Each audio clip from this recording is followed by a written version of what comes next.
तो शुरुआत में हम वेनेसडे नाम की एक लड़की को देखते हैं जिसका स्कूल में पहला दिन था। इसकी हरकतों और पसंद नापसंद की वजह से ये कोई आम लड़की नहीं लगती थी। स्कूल में आकर जब वो अपने लॉकर को खोलती है तो वहाँ उसे उसका भाई बंधा हुआ मिलता है। वो जैसे ही अपने भाई को पकड़कर खोलने लगती है तो फौरन ही उसे कुछ ख्याल आने लगते हैं, जिसमें वो उन लड़कों को देखती है जिन्होंने उसके भाई को यहाँ बंद किया। वो यहाँ से उन लड़कों के पास जाती है उन्हें सबक सिखाने के लिए, जो पूल में तैरने की प्रैक्टिस कर रही थी। वहाँ वो पूल में बहुत सारी मछलियों को छोड़ देती है जो काटती है। अब सारे बच्चे तो पूल से बाहर आ जाते हैं मगर एक बच्चा नहीं आ पाता और एक मछली उसकी टांग पर काट ले। उसकी हरकत के बाद स्कूल वाले उसे निकाल देते हैं। उसने पहली बार ऐसे नहीं किया था, बल्कि अब से पहले भी वो बहुत सारे स्कूल से निकाली जा चुकी थी। तो इसीलिए उसके माँ बाप उसे एक एकेडमी में ले जा रहे थे, क्योंकि वहाँ वेनेसडे जैसे बच्चे ही पढ़ते थे, मतलब कि जिनकी हरकतें सबसे हटके होती थी। और वो वहाँ जाना तो नहीं चाहती थी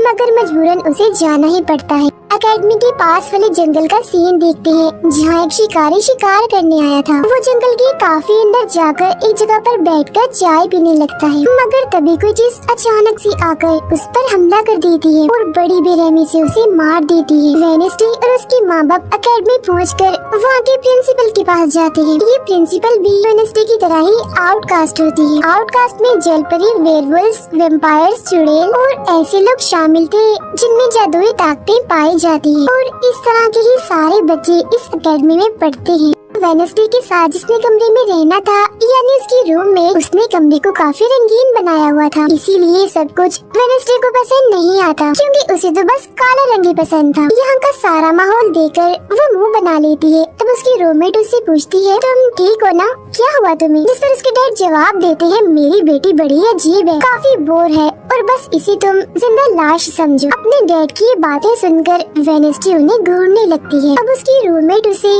पूरी एकेडमी घुमा रही थी कि तभी एक लड़का वहाँ आकर वेनेसडे से उसकी फेसबुक आईडी मांगता है, जिस पर वो कहती है, मैं कोई भी सोशल मीडिया इस्तेमाल नहीं करती, क्योंकि सोशल मीडिया हड्डियों को सड़ा देने वाली सिर्फ एक बीमारी है और कुछ भी नहीं। जाने से पहले वेनेसडे की मॉम उसे कहती है, अब तुम यहाँ से कभी भाग नहीं पाओ। जिस पर वो कहती है, देख लीजिएगा, मैं आपसे वादा करती हूँ कि जल्दी मैं यहाँ से भाग जाऊंगी। वहाँ से जाते वक्त उसके डैड वहाँ एक हाथ छोड़ देते हैं ताकि वो वेनेसडे पर नजर रख सके। उधर जंगल में जब पुलिस छानबीन करने आती है तो उन्हें उस शिकारी की लाश के टुकड़े अलग अलग जगहों पर पड़े मिलते हैं। ऐसा हादसा वहाँ पहली बार नहीं हुआ था, बल्कि तीसरी बार ऐसा हुआ कि एकेडमी के इस जंगल में कोई मारा गया। और वेनेसडे अपने कमरे की सारी रंगीन चीजें हटा देती है और अपने रूममेट से कहती है, शोर मत करो, कमरे में शांति बनाओ, क्योंकि ये मेरे नॉवल लिखने का वक्त। मगर वो तो गाना लगाकर डांस करने लगती है, जिससे वेनेसडे को गुस्सा आ गया था और वो उसे गाना बंद करने को कहती है। तब वो रूममेट अपने पंजे दिखाकर उसे डराने लगती है, क्योंकि वो थी एक वेयरवुल्फ, मतलब कि आधी इंसान और आधी वुल्फ। तभी इधर एक टीचर आती है जो काफी अच्छी थी और वो वेनेसडे को वेलकम के तौर पर एक फूल गिफ्ट देती। अब अगले दिन जब वेनेसडे कहीं जा रही थी तो उसके डैड का छोड़ा हुआ वो हाथ छुप छुप कर उसे देख रहा था और फिर तभी उसके ऊपर एक स्टैचू गिरने वाला था, मगर बिल्कुल ठीक वक्त पर एक लड़का जिसका नाम जेवियर है उसे बचा लेता। लेकिन इस हड़बड़ी में वो बेहोश हो गई थी और जब उसे होश आती है तो बजाय जेवियर का शुक्रिया अदा करने की वो उसे कहती है कि मुझसे ये उम्मीद मत रखना कि मैं तुम्हारी शुक्रगुजार रहूंगी, क्योंकि तुमने मुझे बचाकर गड़बड़ कर दी, मेरी इतनी अच्छी मौत को टाल दिया। तब जेवियर कहता है, मैं तुम्हें काफी पहले से जानता हूँ, जब हम 10 साल के थे तब हमारी मुलाकात हुई थी, हम दोनों खेल रहे थे तो मैं जाकर एक ताबूत में छुप गया, लोग मुझे जलाने ही वाले थे मगर तुमने मेरी जान बचा ली और आज मैंने तुम्हारी जान बचाकर हिस्सा बराबर कर। वेनेसडे जब अपने कमरे में आती है तो उसे अपने बेड पर कुछ महसूस होता है। वो जैसे बिस्तर हटाती है तो वहाँ उस हाथ को देखकर फौरन उसे पकड़ लेती है और पूछती है, तुम कौन हो और यहाँ क्या कर रही हो? जिस पर वो कहता है, मुझे तुम्हारे डैड ने तुम पर नजर रखने को कहा है, वही मुझे यहाँ पर छोड़ कर गए हैं। और वो उसे कहती है, मगर आज की बात तुम मेरे लिए काम करोगी, वरना मैं तुम्हें हमेशा हमेशा के लिए दराज में बंद कर दूंगी। तो वो इस चीज के लिए मान जाता है, ये ठीक है, मैं हर तरह से तुम्हारी मदद करूँगा।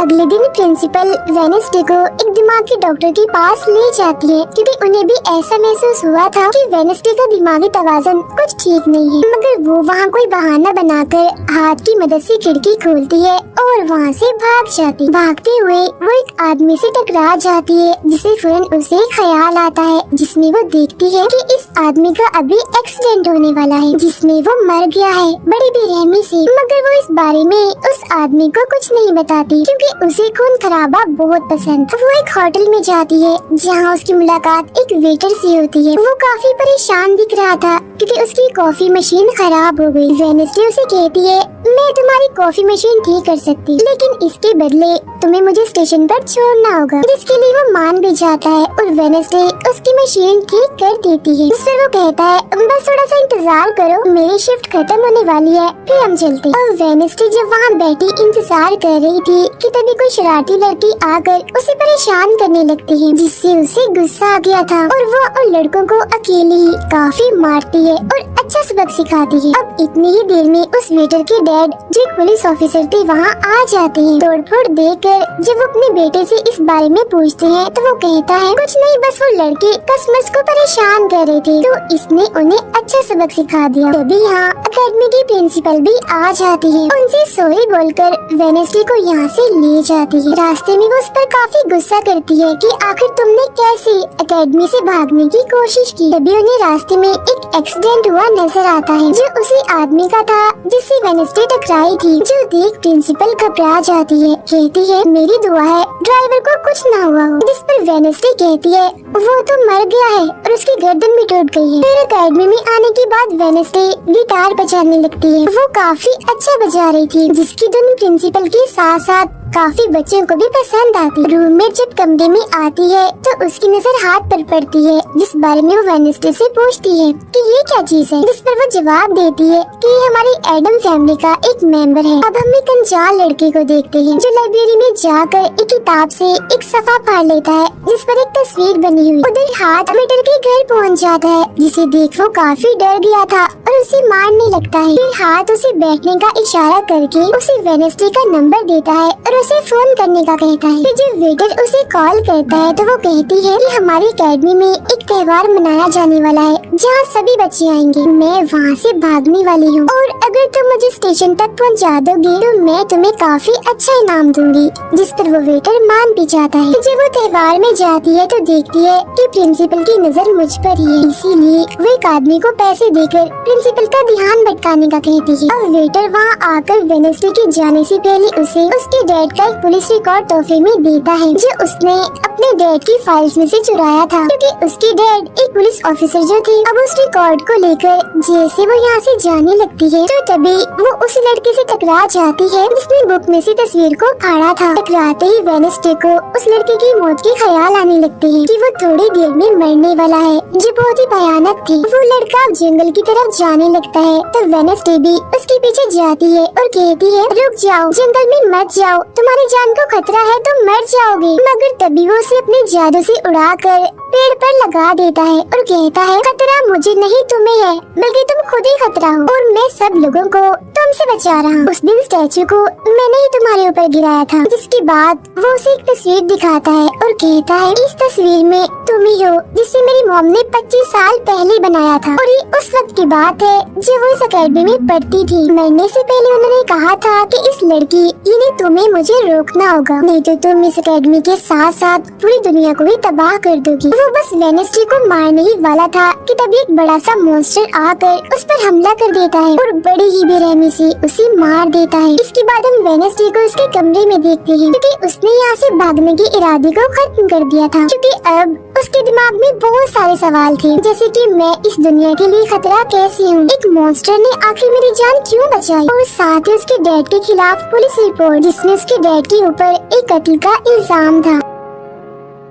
अब अगले दिन पुलिस ऑफिसर वहाँ आते हैं क्योंकि वेडनेसडे ने ये रिपोर्ट लिखवाई थी कि उस अनजान लड़के की मौत मैंने अपनी आंखों से होती हुई देखी जंगल में। मगर पुलिस को वहाँ ना कोई लाश मिलती है और ना ही कोई ठोस सबूत। तो वेडनेसडे से पूछते हैं कि आखिर तुम इतनी रात को जंगल में कर क्या रही थी? इस पर वो कहती है मैंने जंगल में उस लड़के को जाते हुए देखा था और जब मैंने उसका पीछा किया तो देखा कि एक मॉन्स्टर ने आकर उसे मार दिया है, जिसके बाद में बेहोश हो गई। तो फौरन प्रिंसिपल पुलिस ऑफिसर से कहती है उस लड़के का कोई कत्ल नहीं हुआ, वो जिंदा है, बस यहाँ से भाग गया है। इसीलिए आपको वेडनेसडे की बातों का यकीन नहीं करना चाहिए। अक्सर इसे इस तरह के दौरे पड़ते रहते, हम इसका इलाज करवा रहे हैं, जल्दी ये ठीक हो जाएगी। तो जब प्रिंसिपल वहाँ से जाती है तो वो ऑफिसर से कहती है कि जंगल में कोई तो है जो सबको मार रहा है और उसी ने उस लड़के को भी मारा है। मगर तभी वहाँ वो लड़का आ जाता है जो जिंदा था और बिल्कुल सही सलामत भी। अब अगले दिन जब वेडनेसडे को डॉक्टर के पास ले जाया जाता है तो वो उससे पूछती है कि क्या तुमने ये अफवाह इसलिए फैलाई कि सभी की तवज्जो तुम पर हो जाए, यानी कि तुमने उस लड़के की मौत होते हुए देखा? जिस पर वो कहती है मैं जानती हूँ मैंने क्या देखा है, ओके, मुझे तुम्हें बताने की कोई जरूरत नहीं। अगले दिन उससे पता चलता है कि उसी लड़के को बगैर किसी वजह से एकेडमी से निकाला जा रहा है, इसीलिए वो अपने साथी उस हाथ को उस लड़के के पीछे लगा देती है। अब प्रिंसिपल के कहने पर वेडनेसडे एक एक्टिविटी में हिस्सा लेती है जिस मकसद के लिए वो क्लब ज्वाइन करती है। जी हाँ, उसके साथ सिर्फ एक ही लड़का था जिसके साथ उसकी दोस्ती हो जाती है। जब हाथ उस लड़के के पीछे जाता है तो देखता है कि वो अपना रूप बदल रहा है। जहाँ पहले वो एक बुरा इंसान और फिर एकेडमी के प्रिंसिपल का रूप ले लेता है, जिसके बाद हाथ आकर ये सारी बात वेडनेसडे को बता देता है। अब जब क्लास शुरू होने वाली थी तो जेवियर उसे कहता है कि मेरे साथ वाली सीट खाली है तो तुम यहाँ बैठ जाओ। तो वो उसके साथ आकर बैठ जाती है। जेवियर यहाँ मकड़ी की तस्वीर बना रहा था और फिर अपने जादू से वो उसे जिंदा भी कर देता है, मगर एक ही झटके में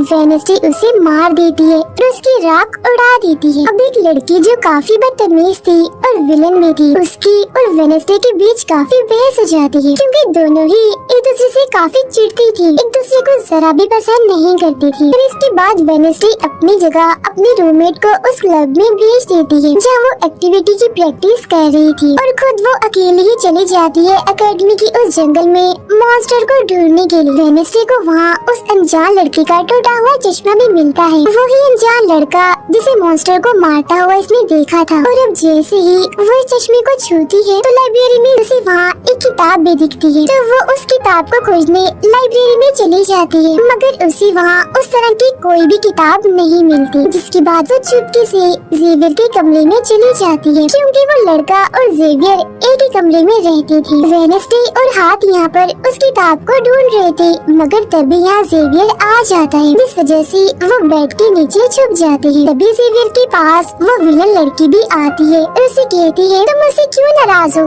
अच्छा गुस्सा छोड़ो सुलह कर लो, जिस पर वो मना कर देता है। अब उसके इनकार पर विलन लड़की को लगने लगता है कि ये सब वो वेडनेसडे की वजह से कर रहा है, इसीलिए वो कहती है कि कल मैं वेडनेसडे समेत तुम्हारे सभी साथियों की कश्तियों की धज्जियां उड़ाने वाले हूँ। बेड के नीचे छुपे वेडनेसडे और हाथ भी उसकी ये बात सुन लेती। कमरे में वापस आने के बाद वेडनेसडे अपने रूममेट से कहती है कि कल जो कश्तियों की रेस होने वाली है मैं भी उसमें हिस्सा लूँ और कुछ भी हो जाए उस घमंडी लड़की यानी विलन को मैं हरा कर ही रहूंगी। अब अगले दिन जब रेस शुरू होती है तो बताया जाता है कि इस मुकाबले का कोई भी असूल कानून नहीं है, जो भी टीम सबसे पहले गुफा में जाकर झंडे को लाएगी वही टीम जीत जाएगी। जिसके फौरन बाद गेम शुरू हो जाती है और विलन भी अपनी चालें चलना शुरू कर देती। वो अपनी एक जलपरी साथी की मदद से एक टीम की कश्ती को तुड़वा देती है, जिससे वो पूरी टीम पानी में गिर जाती है। मगर फिर जब वो जलपरी वेडनेसडे की कश्ती की तरफ आ रही थी तो हाथ उससे पहले ही जाल फेंककर उसे जाल में फंसा लेता है। अब किनारे तक सिर्फ 3 ही टीम्स पहुंच पाती हैं और जब सारे लोग झंडा लेने अंदर जाते हैं तो रूममेट अपने पंजों से जोकर टीम की कश्ती में छेद कर देती है। फिर सभी के साथ वेडनेसडे जब झंडा लेकर आ रही थी तो उसे ख्याल आता जिसमें वो वो अपनी ही जैसी एक लड़की को देखती है जिसके हाथ में किताब थी। होश में आने पर झंडा लेकर वो वापस से कश्ती में चली जाती है। जोकर की कश्ती तो छेद होने की वजह से वहीं पर ही डूब जाती है, जबकि जल परी दोबारा से वेडनेसडे की कश्ती पर हमला करने लगती है, मगर हाथ पानी में जाकर जल परी को जोर से मुक्का मार। अब वेडनेसडे अपनी कश्ती से बहुत सारे तीर निकाल कर विलन की कश्ती में छेद कर देती है, जिससे उसकी कश्ती डूब जाती है और वेडनेसडे की टीम इस रेस को जीत जाती है। अभी 4 साल में पहली बार हुआ था जब उस विलन को किसी ने हराया था, इसलिए आज वो गुस्से में आग बबूला हुई। रात के वक्त वेडनेसडे एक स्टैचू के पास जाती है जिसके हाथ में किताब थी। किताब पर लिखी एक पहेली को जैसे ही वो सुलझाती है तो वहाँ एक रास्ता खुल जाता है। जैसे उसके अंदर जाती है तो देखती है कि यहाँ उसके मॉम डैड के अलावा और भी बहुत सारे लोगों की तस्वीरें लगी हुई हैं। उसे वहाँ वो किताब भी मिल जाती है जिसकी वो तलाश कर रही थी, मगर जैसे वो उस किताब को वहाँ से लेकर जा रही थी कि तभी अचानक से कोई आकर उस पर हमला कर देता है, जिससे वो बेहोश हो जाती है। अब उसे जैसे होश आती है तो देखती है कि उसे कुछ लोगों ने बंदी बनाया हुआ है जिन्होंने मास्क भी लगाए हुए थे, मगर उनकी आवाज सुनते ही वेडनेसडे उन्हें पहचान लेती है और कहती है कि मैंने तुम्हें पहचान लिया है, तुम अपने अपने मास्क हटा सकते हो। असल में ये लोग और कोई नहीं बल्कि विलन और उसके साथी थे। इसी दौरान वो अपनी रस्सी भी खोल चुकी थी और वहाँ से जाने लगती है, मगर जाते जाते वो कहती है तुम सब छोटे बच्चे हो, अगवा करना भी तुम्हें ठीक से नहीं आता। वापिस आने के बाद वो उस तस्वीर को किताब पर लगाकर मुकम्मल करती है जिसे उस लड़के ने किताब से फाड़ लिया था और वो उसे पढ़ने लगती है। अब अगले दिन प्रिंसिपल सभी बच्चों को एक प्रोजेक्ट देती है जिसमें उन्हें शहर की सारी दुकानों पर जाकर काम करना था। शहर पहुंचने के बाद वेडनेसडे जेवियर को वो किताब दिखाकर पूछती है कि क्या तुम इस किताब को पहचानते हो, जिस पर वो कहता है हाँ, इस किताब को लेकर मेरे और उस लड़के के बीच में लड़ाई भी हुई थी जिसके बारे में तुमने कहा था कि मॉन्स्टर ने उस पर हमला कर दिया था। ये किताब एक जादूगर की है और 30 सालों से भी ज्यादा पुरानी है, तो तुम इसके साथ क्या कर रही हो। ये सुन वो से पूछती है तुम उस जादूगर के बारे में और क्या जानते हो। वो कहता है कुछ खास नहीं, अगर तुम उस जादूगर के बारे में जानना चाहती हो तो तुम्हें उसके घर जाना होगा जो काफी पुराना एक खास घर है। अकेडमी के सारे बच्चे भी अलग अलग दुकानों में जाकर काम करने लगते हैं। वेडनेसडे एक वेट्रेस बनी थी, मगर उसका नखरा गुस्सा देखकर कोई भी उसे खाने की चीज नहीं लेता। वेडनेसडे का दोस्त पेस्ट्री खा रहा था कि तभी शरारती बच्चे आकर उसे परेशान करने लगते हैं और बस फिर होना क्या था, वेडनेसडे वहाँ आती है और उन्हें खूब मारती है। इसके बाद वो अपने उस दोस्त को लेकर जादूगर के घर जाती है ताकि वो सारी सच्चाई जान सके कि आखिर बात क्या है और उस किताब के बारे में भी। उसे वहाँ जादूगर की बहुत सारी चीजें और एक पेंटिंग भी दिखाई देती है। पेंटिंग में वो उसी लड़की को किताब पकड़ी हुई देखती है जो उसे गुफा के पास भी दिखी थी। उसके ख्याल में जब उनकी रेस में वेडनेसडे झंडा लेने गई, फिर उसे वहाँ इस पेंटिंग वाली लड़की की किताब भी मिल जाती है, मगर वो खाली थी क्योंकि वो नकली थी। इतनी ही देर में वहाँ एक औरत आती है तो वेडनेसडे उसे असली किताब के बारे में पूछती है, जिस पर वो कहती है कि वो किताब तो चोरी हो गई थी और इस वक्त तुम जहाँ खड़ी हो ये भी उस जादूगर का असली घर नहीं है। इसके बाद वेडनेसडे वेटर से मिलने उसकी होटल जाती है और उससे जादूगर के असली घर के बारे में पूछती है तो वो उसे असली घर के बारे में बता भी देता है, जहाँ से वेडनेसडे अकेले ही उस घर में चली जाती है। वहाँ उसे एक बूढ़ा आदमी मिलता है जो उसे कहता है ये मेरी जगह है, मेरा घर है, निकलो यहाँ से। तभी सुन वेडनेसडे का साथी वो हाथ उसके मुंह पर ही हमला कर देता है, जिससे डरकर वो आदमी वहाँ से भाग जाता है और वेडनेसडे को यहाँ से कुछ नहीं मिलता, इसीलिए वो यहाँ से जाने लगती है। मगर जब वो दरवाजे से बाहर जाती है तो फौरन उसे ख्याल आता है जिसमें वो देखती है कि वो जादूगर एक लड़की को चुड़ैल साबित करके इस घर में बंद कर देता है, जहाँ उससे पहले और भी बहुत सारे लोग बंधे हुए थे। ये सारे लोग आउटकास्ट के थे, यानी कोई वेम्पायर था, कोई जलपरी, कोई वेयरवुल्फ तो कोई चुड़ैल। इसीलिए जादूगर इन सबको शैतान समझता था। इस तरह के सभी लोगों को यहाँ कैद करने के बाद वो इस पूरे घर में आग लगा देता है। वो बच्ची जिसे जादूगर ने चुड़ैल साबित किया था वो अपनी मम को आजाद करने की कोशिश करती है, मगर नहीं कर पाती क्योंकि सभी लोगों को जंजीर की मदद से जमीन के साथ बांधा हुआ था। सिर्फ वो बच्ची ही आजाद थी, इसीलिए अपनी माँ के कहने पर उसे बेसमेंट के जरिए वहाँ से भागना पड़ता है। जिसके बाद वो जादूगर जो बेहद ही जालिम था, सभी आउटकास्ट के लोगों को जला देता है। तभी वो लड़की वेडनेसडे के पास आती है और कहती है वो बहुत ही जालिम है, हम सबको मार देगा। तब इतनी ही देर में वो जादूगर भी वहाँ आ जाता है, जिससे वेडनेसडे डर जाती है और वापस से होश में मतलब कि मौजूदा वक्त में आ जाती है। होश में आते ही वो हाथ से कहती है मैंने उस लड़की को देख लिया, उसने मुझसे बात भी की, मुझे लगता है वो मेरे खानदान की कोई मेंबर है। तभी यहाँ जंगल वाला मॉन्स्टर आकर इस घर पर हमला कर देता है, मगर जब उसकी नजर वेडनेसडे पर जाती है तो वो यहाँ से भाग जाता है।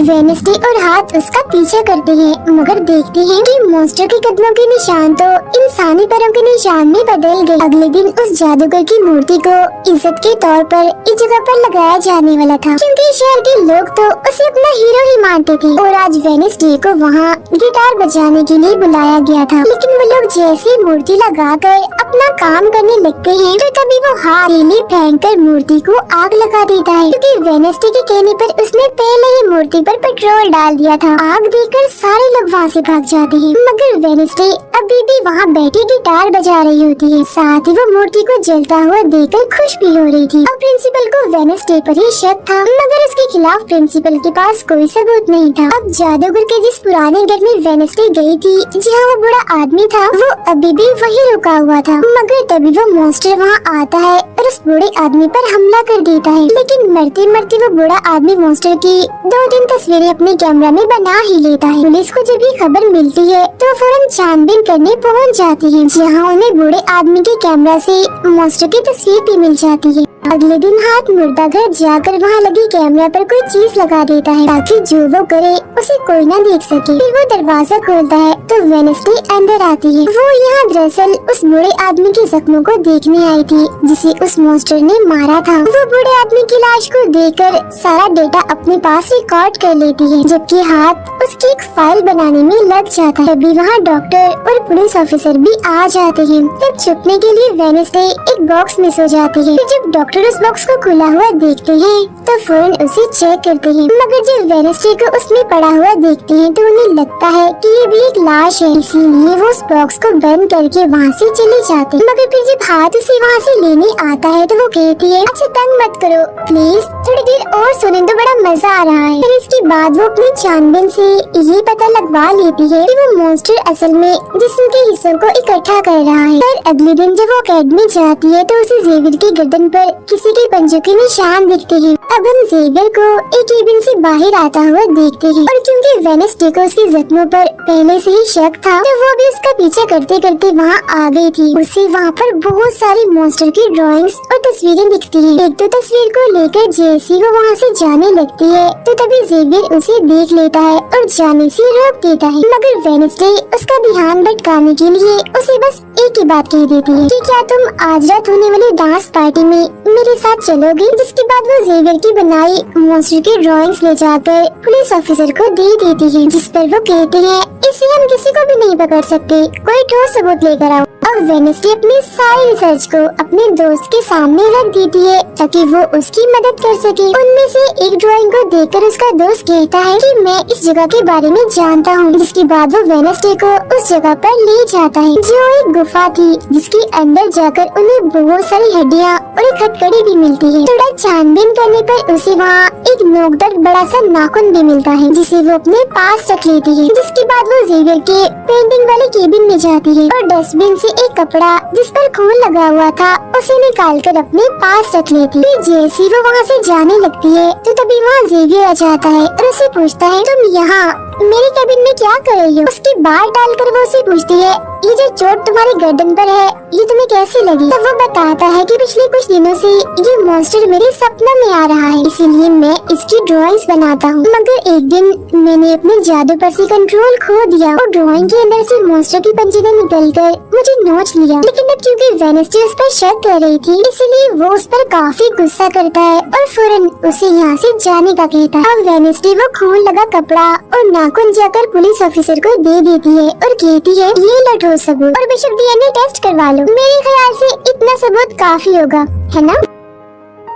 वो अपने अपने दोस्त के पास जाती है और कहती है कि डांस पार्टी में जाने के लिए हमारे साथ कोई नहीं है, तो हम ऐसा करते हैं, डांस पार्टी में नहीं जाते बल्कि गुफा में जाकर मॉन्स्टर को ढूंढते। जिसके बाद रात को वेडनेसडे अपने दोस्त के साथ जंगल में जाने की तैयारी कर रही थी, मगर तभी उसके दरवाजे पर वेटर तैयार होकर आता है, क्योंकि हाथ में उसे वेडनेसडे की तरफ से डांस पार्टी में चलने की दावत भेजी थी। अब क्योंकि वेटर काफी खुश था तो वेडनेसडे उसका दिल तोड़ना नहीं चाहती थी, इसीलिए वो अपनी गुफा में जाने वाले प्लान को खत्म करके वेटर के साथ पार्टी में जाने का फैसला करती है। जब वेडनेसडे वहाँ से जाने लगती है तो उसका दोस्त वहाँ आता है, तो वो उसे कहती है, आई एम सॉरी, मैं पार्टी में जा रही हूँ, हम ऐसा करते हैं कल गुफा में जाएंगे।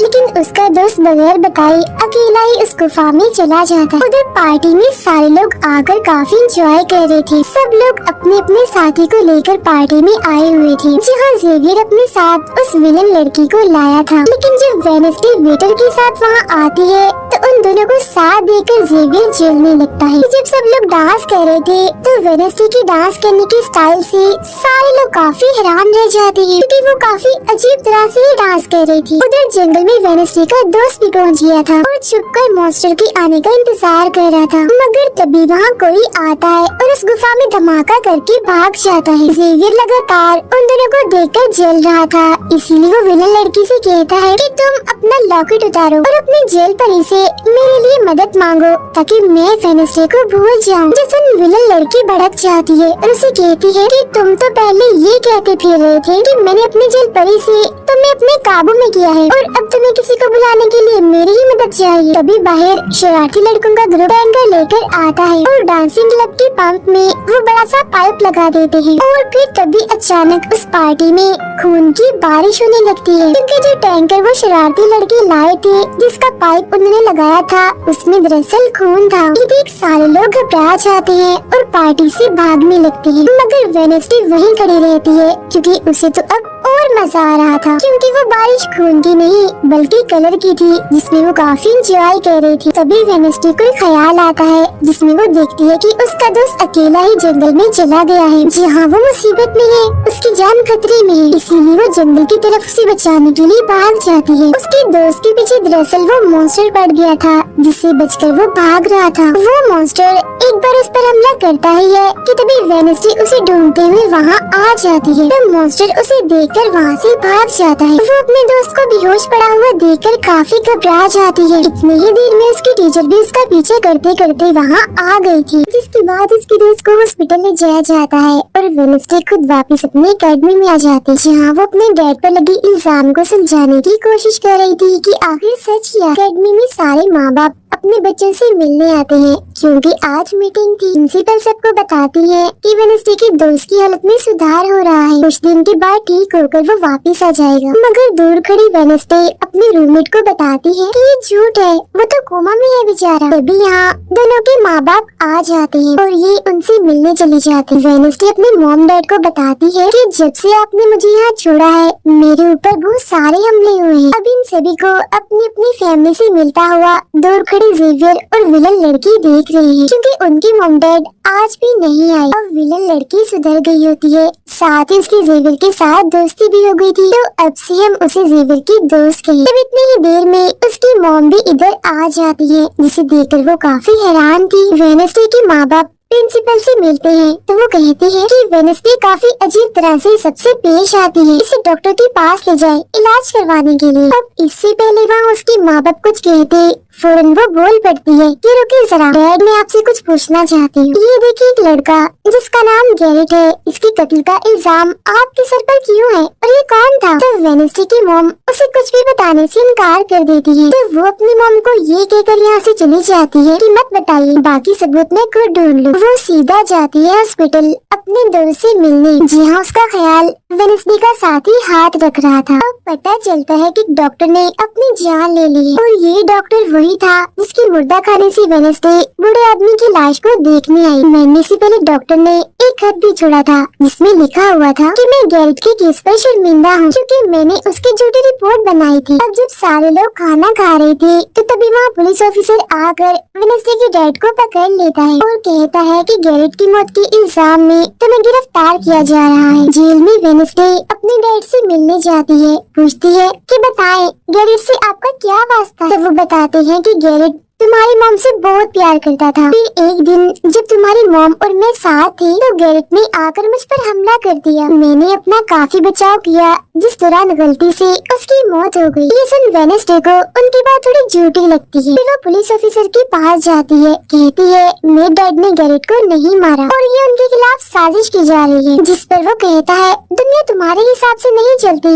हमारे पास सबूत आ गए हैं तुम्हारे डैड के खिलाफ। वो कहती है मैं नहीं मानती और मेरा ख्याल है कि जिसने मेरे दोस्त को मारने की कोशिश की उसने ही गैरेट को मारा होगा। पार्क में रूममेट अपनी मॉम के साथ बैठी थी, जहाँ उसकी मॉम चाहती है कि वो पूरी तरह एक वेयरवुल्फ बन जाए और वो उसे एक डॉक्टर के पास जाने का कहती है, मगर रूममेट ऐसा नहीं चाहती, इसलिए वो यहाँ से चली जाती है। और वेडनेसडे अपनी मॉम के पास जाती है ताकि वो सारी सच्चाई जान सके। उसकी मॉम खुफिया लाइब्रेरी में थी। वो अपनी मॉम से कहती है कि आपने मुझे इस अकेडमी में इसलिए भेजा ना ताकि मैं हमेशा आपकी परछाई बन के रहूं। जिस पर उसकी मॉम कहती है कि ये सिर्फ अकेडमी नहीं बल्कि पहले यहाँ एक ग्रुप हुआ करता था जिसकी बुनियाद तुम्हारे डैड की फैमिली की एक औरत ने रखी थी जिसका नाम गुडी था। वो कहती है मैं ये जानना चाहती हूँ कि डैड ने तो गैरेट को नहीं मारा तो फिर किसने मारा है? तब उसकी मॉम सच्चाई बताती है कि जब मैं वहाँ गई तो मैंने देखा कि तुम्हारे डैड और गैरेट आपस में लड़ रहे थे। मैंने उन्हें रोकने की कोशिश की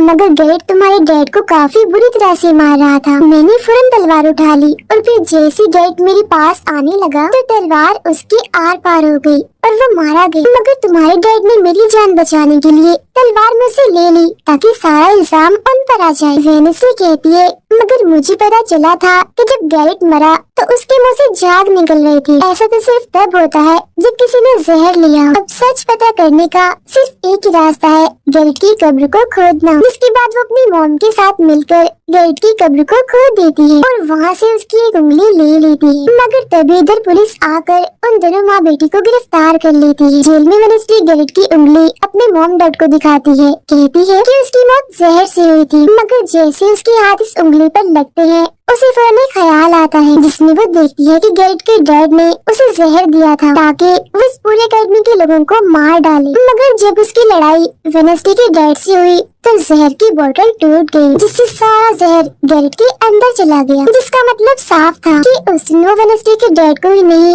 बल्कि पूरी अकेडमी को ही खत्म करने आया था। जेल से रिहा होने के बाद वेडनेसडे और उसकी मॉम मेयर के पास जाती है, कहती है आपने गैरेट की मौत के सच को छुपाया, उसकी मौत जहर से हुई थी न कि तलवार से और ये बात साबित भी हो गई है। जो सुन मेयर सब कुछ सच बता देता है जिसके बाद वेडनेसडे के डैड को भी रिहा कर दिया जाता है। अब वेडनेसडे अपनी मॉम को बताती है कि मुझे बहुत ख्याल आते हैं, जिस पर उसकी मॉम कहती है कि ये खासियत हमारे खानदान में है, ख्याल सबको आते हैं, अगर ख्याल हमारे कंट्रोल में ना रहे तो ये हमें पागल बना सकते हैं, इसीलिए हमारे खानदान के पुराने लोग आकर हमें आसान रास्ता बताते हैं और ट्रेनिंग देते हैं। तो वेडनेसडे फौरन बोलती है जैसे गुडी एडम्स जिसके बारे में आपने बताया था कि वो मेरे डैड के खानदान की है। जिस पर उसकी मॉम कहती है कि मुझे नहीं पता, बहरहाल तुम होशियार रहना, क्योंकि गुडी एडम्स बदला चाहती थी जिसके चक्कर में वो खुद भी नहीं बच पाई। फिर सबके माँ बाप अपने अपने बच्चों से मिलकर जा रहे थे। रूममेट अपनी मॉम को कहती है आप फिक्र मत करना, जब मुझे वेयरवुल्फ बनना होगा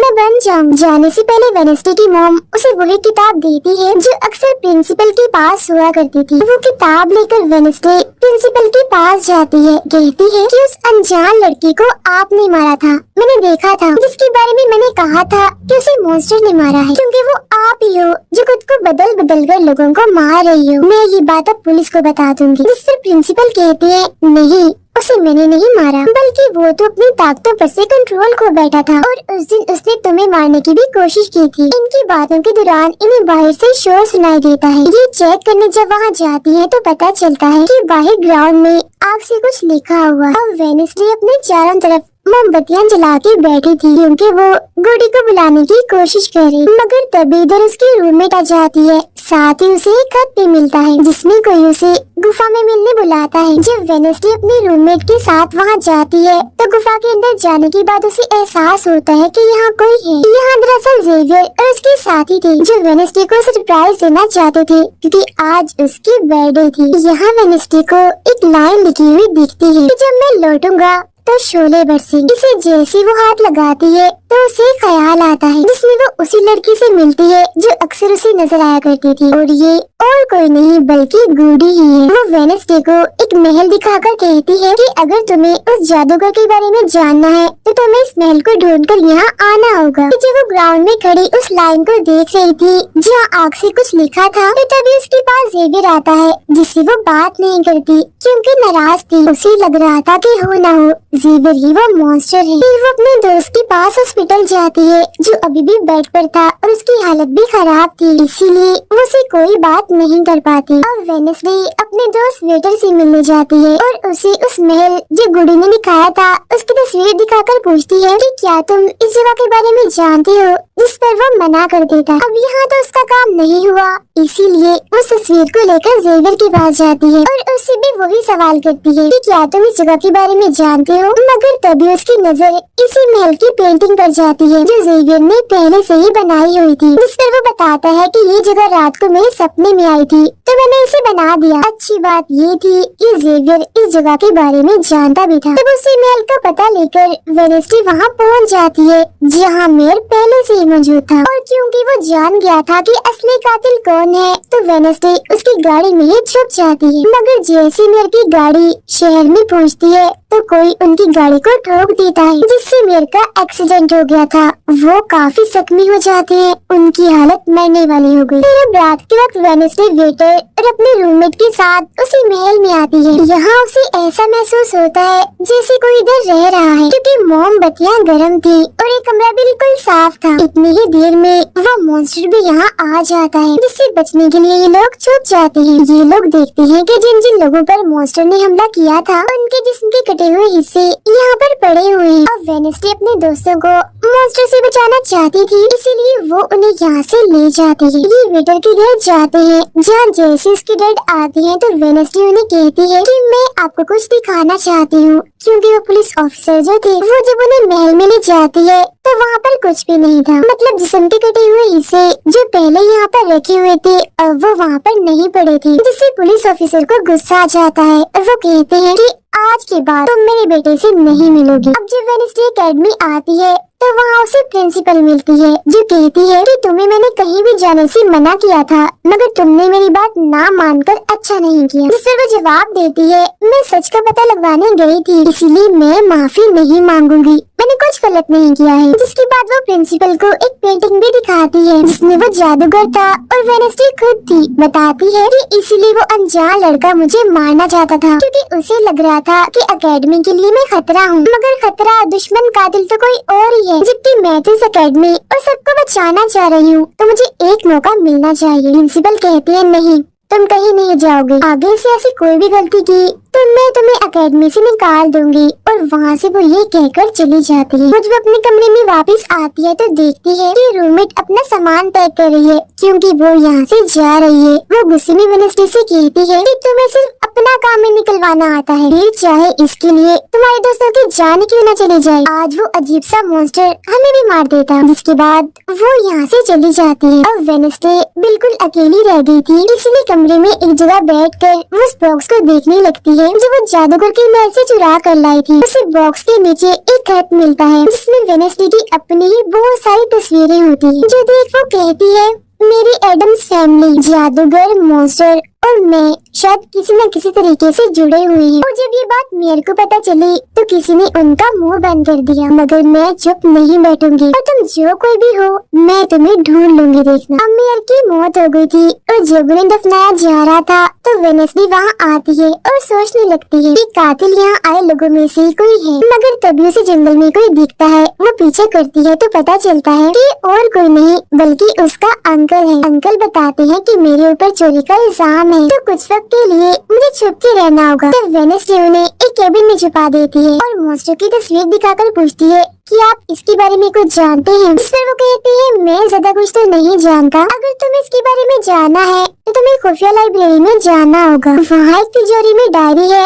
जिसमें इस मॉन्स्टर के बारे में सब लिखा है। आधी रात को वेडनेसडे उस लाइब्रेरी में जाती है जहाँ जेवियर पहले से ही मौजूद था। तभी उसे कहती है जहाँ जहाँ मॉन्स्टर से हमला हुआ है वहाँ तुम पाए गए हो, तो हो ना हो मॉन्स्टर तुम ही हो। मगर वो उसकी बात को अनसुनी करके यहाँ से चला जाता है। तभी इधर उसके अंकल आते हैं। ये मिलकर डायरी को ढूंढ लेते हैं जिसमें इस मॉन्स्टर के बारे में सब कुछ लिखा था कि ये मॉन्स्टर किसी के कंट्रोल में भी आ सकता है और फिर बस ये अपने मालिक के कहने पर ही काम करता है। रात के वक्त वो अपने साथी हाथ को कहती है कि मैं वेटर से मिलने जा रही हूँ, तब तक तू मेरी डायरी का ख्याल रखना। कि जब वेटर के साथ गुफा के अंदर जाती है तो देखती है कि यहाँ उसने गुफा को सजाया हुआ है क्योंकि वो उसे शादी के लिए पूछने वाला था। वापिस आकर वेडनेसडे देखती है कि उसके कमरे का सारा सामान इधर उधर बिखरा पड़ा है और उसकी डायरी कोई चुरा कर यहाँ से ले गया है। फिर जैसे ही वो अपने साथी हाथ को देखती है तो घबरा जाती है क्योंकि उसकी हथेली में किसी ने चाकू आर पार कर दिया था और अब उसमें जान नहीं थी,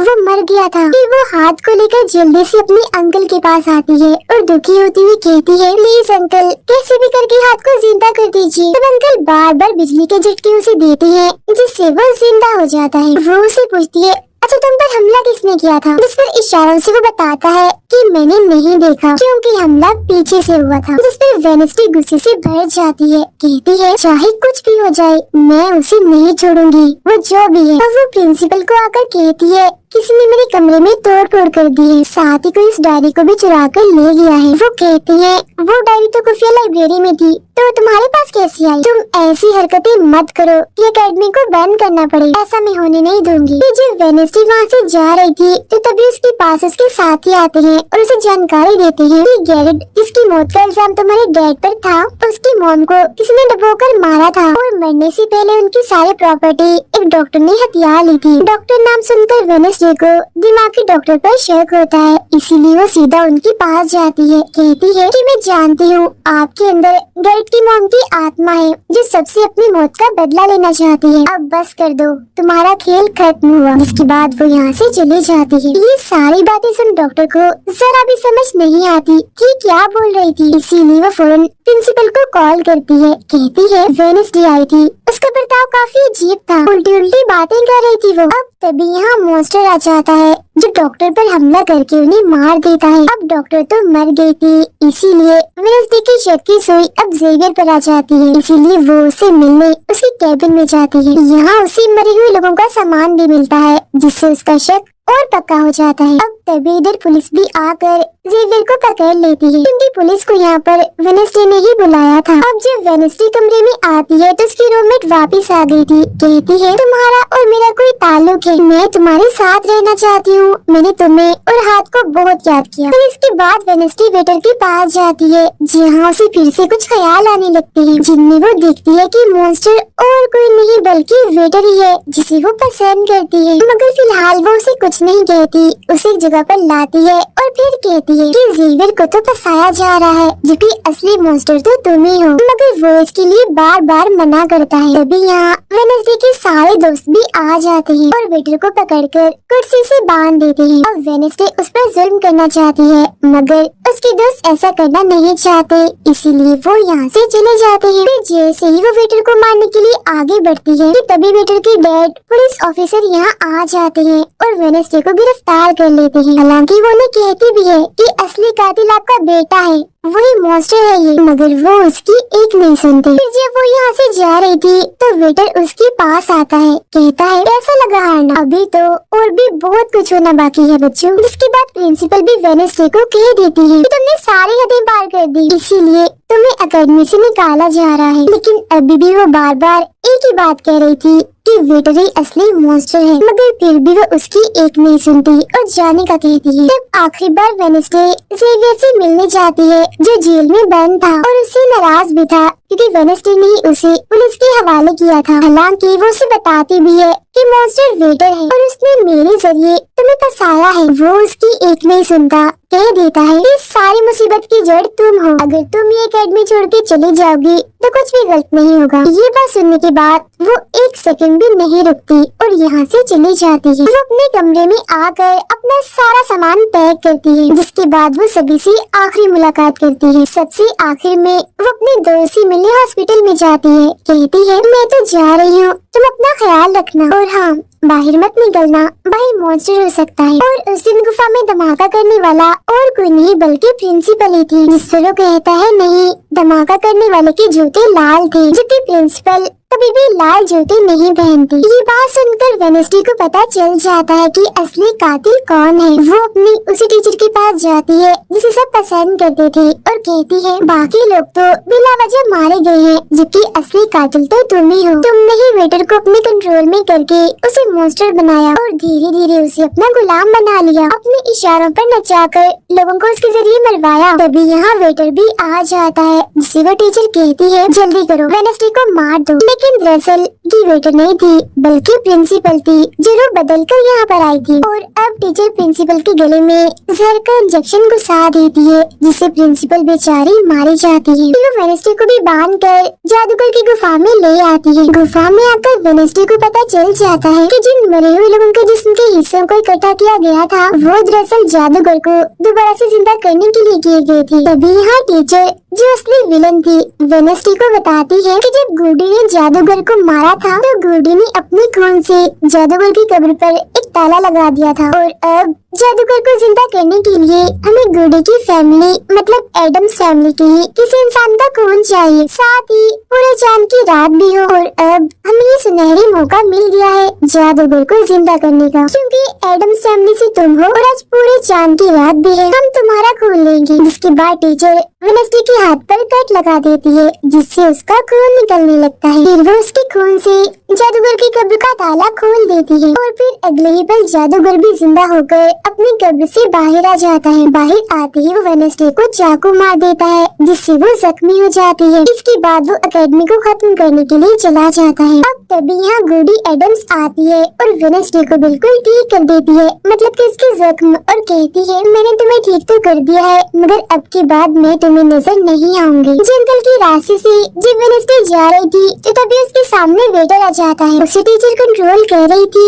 इसीलिए वो मॉन्स्टर बनकर उस पर हमला कर देता है। वो बस उसे मारने ही वाला था कि तभी यहाँ एक वेयरवुल्फ आ जाती है, जो और कोई नहीं बल्कि रूममेट थी, जो आज पहली बार वेयरवुल्फ बनी थी, वो भी सिर्फ वेडनेसडे को बचाने के लिए। यहाँ वेयरवुल्फ और मॉन्स्टर के बीच काफी खतरनाक लड़ाई होती है, जिसमें वेयरवुल्फ मॉन्स्टर पर भारी पड़ रही थी और उसे काफी मारती है, अच्छा मजा चखाती है। इसके बाद वेडनेसडे जादूगर से लड़ने उसे रोकने के लिए एकेडमी में आ जाती है, जहाँ वेडनेसडे को बचाने के लिए जेवियर पहुँच जाता है। अब जैसे जादूगर जेवियर को मारने वाला था तो तभी सामने वेडनेसडे आ गई थी और वो बेचारी खुद जख्मी हो जाती है, मगर फिर भी वो जेवियर को कहती है कि तुम यहाँ से जाओ और बाकी एकेडमी वालों को बाहर निकालो, क्योंकि ये हम जैसे आउटकास्ट के लोगों को नहीं छोड़ेगा। जिसके बाद वो फिर से खड़ी हो जाती है, उसके हाथ में तलवार भी थी, जिसकी मदद से वो जादूगर से लड़ती है, मगर जादूगर काफी ताकतवर था, इसीलिए वो उसके सामने नहीं टिक पाती। वो बस उसे मारने ही वाला था कि तभी इधर जेवियर की दोस्त आकर जादूगर का ध्यान भटका देती है। जिस दौरान मौका देकर वेडनेसडे उठती है और तलवार के एक टुकड़े को